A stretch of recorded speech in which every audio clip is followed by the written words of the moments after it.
శివశంకర్ గారి పరిశ్రమలకు సంబంధించి సంక్షిప్తంగా మీరు మాట్లాడారు. నమస్తే సార్, మీకు సాక్షి పెద్దలకి అదేవిధంగా అందరికీ. మీరు అన్నట్టు ఈ యొక్క కర్మాగారాల్లో అదేవిధంగా ముఖ్యంగా ఫార్మాస్యూటికల్ ఇండస్ట్రీ ఆంధ్రప్రదేశ్ లో కూడా చూస్తా ఉన్నాము. దాని మీద భద్రతా చర్యలు, ఎందుకంటే ఈ మెషినరీ కానీ ఇదంతా కూడా వెరీ ఓల్డ్ టెక్నాలజీ. మొదట్లో ఎప్పుడైతే ఒక 20-30 సంవత్సరాల కిందట ఆ పరిశ్రమలు స్థాపించారో అదే మెషినరీతో అదే విధంగా ఒక ఒక సంప్రదాయ పద్ధతిలో చేసేటువంటి ఆ యొక్క వ్యవహారాల్లో ఈ టెక్నాలజీ అందిపుచ్చుకోక, అదే విధంగా భద్రత ప్రభుత్వాలు పూర్తిగా దాని మీద దృష్టి సారించక, అదే విధంగా ఏదైతే మన పొల్యూషన్ కంట్రోల్ బోర్డు ఇదంతా కూడా కరెక్ట్ గా ఎండేసి దానికి ఖచ్చితమైనటువంటి నిబంధనలు, పాత ఆల్రెడీ నిబంధనలు ఉన్నాయి, సంక్షిప్త నిబంధనలు, ఆ నిబంధనలు తూచా తప్పకుండా పాటించేసేసి ఈ యొక్క పరిశ్రమల్లో పనిచేస్తున్నటువంటి కార్మికులను అదే విధంగా ప్రజలను ఆ చుట్టుపక్కల ఉన్నటువంటి వాతావరణాన్ని కూడా కాపాడాల్సిన బాధ్యత ప్రభుత్వాల మీద ఉంది. కానీ ఈ రోజు ప్రభుత్వాలు ఎలా అంటే కనుక ఏదో ఒక నానా అడావిడి చేయడము, ఒకటి జరిగిన తర్వాత ఏదో ఒక మిషనరీ ఒక యుద్ధ ప్రాతిపదిక చర్యలు తీసుకున్నట్టు ఆ మీడియాలో కలరింగ్ అవ్వడము, అది కొంచెము చల్లారిన తర్వాత దాన్ని పూర్తిగా వదిలేయడము, ఇటువంటి నిర్లక్ష్య ధోరణి అనేటువంటిది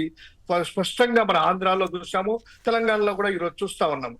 ఎందుకంటే తెలంగాణలో కూడాను పారిశ్రమలు ఏర్పడింది, ఫస్ట్ లో దూరమైనా కూడాను ఇప్పుడు ఏంటంటే సిటీ అర్బనైజ్ అయిపోయిన తర్వాత ఇప్పుడు బాలనగర్ అదే విధంగా ఈ బాచుపల్లి ఇవన్నీ కూడా ఏంటంటే సిటీలో అంతర్భాగం ఉన్నాయి, ఆ పరిశ్రమలు అన్ని ఇక్కడ ఉన్నాయి. ఎన్ని కూడాను బీహెచ్ఎల్ కూడాను పరిశ్రమ అంతా కూడాను అది సెంట్రలైజ్ అయింది. ఒకప్పుడు 40-50 ఏళ్ల కింద దూరంగా ఉన్న పరిశ్రమలకు అనుమతులు ఇచ్చినా కూడాను ఇక్కడ ఉన్నాయి. ఇప్పుడు ఏంటంటే అదే విధంగా విశాఖలో కూడాను ఫార్మాసిటీ కంపెనీలో అయితే ఎన్ని ప్రమాదాలు, ఈ ప్రభుత్వం వచ్చిన తర్వాత 5-6 ప్రమాదాలు మనం చూస్తూనే ఉన్నాం. ఫస్ట్ లో ఒక రోజు నానా అడావిడి చేసేసి అంతా చేశారు, ఇప్పుడు యథాతథంగా వదిలేశారు. సో ప్రభుత్వాలు స్ట్రింజెంట్ గా పాలసీని అమలు చేసేసి వీటికి ఏదైనా కూడాను దూర ప్రాంతాల్లో వాళ్ళకి భూములు కేటాయించేసేసి తగినటువంటి చర్యలు తీసుకొని ఈ యొక్క నిబంధనలన్నీ కూడా కఠినతనం చేస్తూ చేయకపోతే గనక ఈ పర్యావరణానికి అదే విధంగా కార్మికులకి అదే విధంగా ప్రజలకు కూడా ప్రమాదం అనేటువంటిది ప్రమాద ఘటనలు చాలా స్పష్టంగా కనిపిస్తున్నాయి. ఇక ఏదేమైనా ఈ ఫార్మా ఇండస్ట్రీకి సంబంధించి అన్ని జాగ్రత్తల మధ్య అనకాపల్లిలో అక్కడ కూడా అనకాపల్లి ప్రాంతంలో కూడా కొన్ని ఇండస్ట్రీస్లో ఇట్లాంటివి జరిగినాయి, ఇప్పుడు ఇక్కడ తెలంగాణలో జరిగినాయి. ఈ పరిణామాలు ఇవి పరిశ్రమలు అవసరమే కానీ భద్రత కూడా చాలా ముఖ్యమని మనం భావించాలి. రామ్నాథ్ గారు చెప్పండి సంక్షిప్తంగా, మీరు కూడా దీని మీద మాట్లాడండి. కొమ్మినేని గారు, హలో. వినపడుతుంది, మాట్లాడండి. Right, please. ఇదేనండి, ఇప్పుడు రిపీటెడ్ గా జరుగుతున్నప్పుడు హడావిడిగా చేయడం జరిగినప్పుడు ఆ తర్వాత ఆ విషయాన్ని పట్టించుకోకపోవడం లాంటివి జరుగుతున్నాయి. ఈ భద్రతకు సంబంధించిన ప్రోటోకాల్లు చాలా పరిశ్రమల్లో పాటించడం లేదు అన్న అభియోగాలు ఉన్నాయి, అవి నిజం కూడా. అంటే కార్మికుల భద్రతకు అంత సేఫ్టీ ఇవ్వడం లేదు పరిశ్రమలు అన్న ఒక ఇది కూడా ఉంది. కాబట్టి చేయాల్సింది ఏంటంటే పరిశ్రమలు కావచ్చు, అధికారులు కావచ్చు, యంత్రాంగం కావచ్చు, ఈ భద్రతకు సంబంధించిన ప్రికాషన్స్ అన్ని జాగ్రత్తలు ఎలా ఉన్నాయని దానిపైన పూర్తి స్థాయిలో దృష్టి సారించి ఇలాంటివి రిపీట్ కాకుండా చూడాల్సిన అవసరం ఉంది. అయితే ఈ దుర్ఘటన మాత్రం చాలా దురదృష్టకరం. ఆ కుటుంబ సభ్యులకి సంఘీభావం తెలుపుతున్నాం. అది కొమ్మినేని గారు. రైట్. ఇక రేవంత్ రెడ్డి గారు ఒక ఆసక్తికరమైన సూచన చేశారు. తల్లిదండ్రులను పట్టించుకొని ఉద్యోగుల వేతనాల్లో కోత, వారి వేతనాల నుంచి 10-15% కట్ చేయాలంటున్నారు, కట్ చేసి వాళ్ళకి డైరెక్ట్గా ఇవ్వాలంటున్నారు. ఆచరణ సాధ్యమేనా? ఇది మంచి సలహా అయినా రామ్నాథ్ గారు? అంటే కొమ్మినేని గారు, సొసైటీలో చాలా ఉన్నతంగా బతికిన కుటుంబాలకు సంబంధించిన పెద్దలు కూడా ఒక సమయంలో వృద్ధాప్యం వచ్చేసరికి పిల్లల ఆదరణ లేక చాలా ఇబ్బంది పడుతున్న మాట వాస్తవం. కొడుకులేమో లక్షలు కోట్లు కూడా సంపాదిస్తుంటారు, వీళ్ళు ఎక్కడో అనాథాశ్రయాల్లోనో లేకుంటే ఇంటి దగ్గరే సింగిల్ గా ఉండిపోవడం ఇలాంటి చాలా జరుగుతున్నాయి. సరైన ఆదరణ కూడా ఉండడం లేదు. రేవంత్ రెడ్డి గారి ఆలోచన అయితే మంచిదే, దీన్ని ఉద్యోగులు కూడా బహిరంగంగా వ్యతిరేకిస్తారని అయితే నేను అనుకోవడం లేదు. కాకపోతే దీన్ని అప్లై చేసినప్పుడు, ఇంప్లిమెంట్ చేసేటప్పుడు ఎంతవరకు సహకరిస్తారు? 10-15% జీతాలను నేరుగా తల్లిదండ్రుల ఖాతాలోకి పడేలాగా వాళ్ళు అనుమతిస్తారా? అయితే ఒకటి, ప్రతి ఒక్కరూ బాధ్యత తీసుకోవాల్సిన అవసరం ఉంది. ఎందుకంటే ప్రతి ఒక్కరూ ఒక సమయంలో వృద్ధాప్యంలోకి వెళ్ళిపోతారు, ఎవరైనా కూడా ఎప్పుడు యవ్వనంలో ఉండాలి.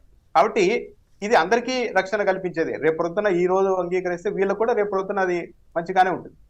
అస్సాంలో కూడా ఇది ఉంది ఆల్రెడీ అని అంటున్నారు. ఇంకా ఏమైనా అలాంటివి పక్క రాష్ట్రాల్లో ఉన్నాయేమో అధ్యయనం చేయమని కూడా రేవంత్ రెడ్డి గారు చెప్పారు.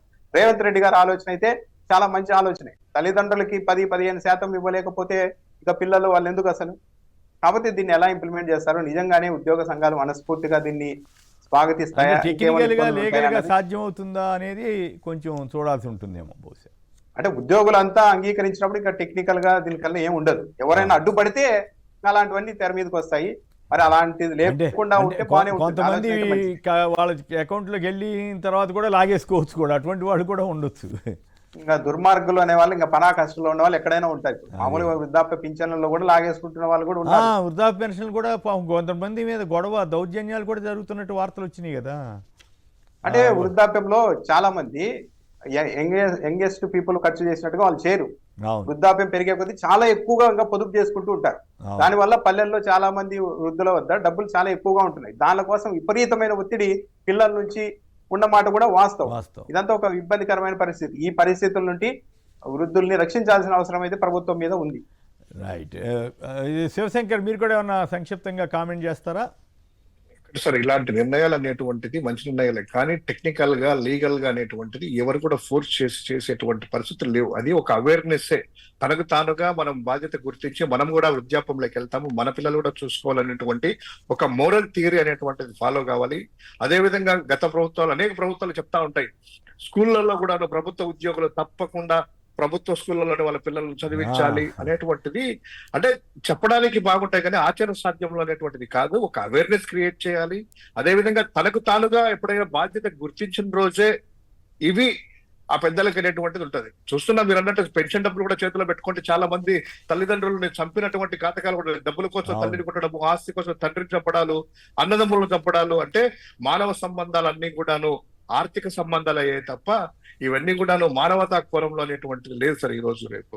రైట్. ఏదేమైనా రేవంత్ రెడ్డి గారి సూచన అయితే మంచి నిర్ణయమే, సూచన మనం అభినందించాల్సి కనపడతా ఉందని ఎక్కువ మంది భావిస్తున్నారు.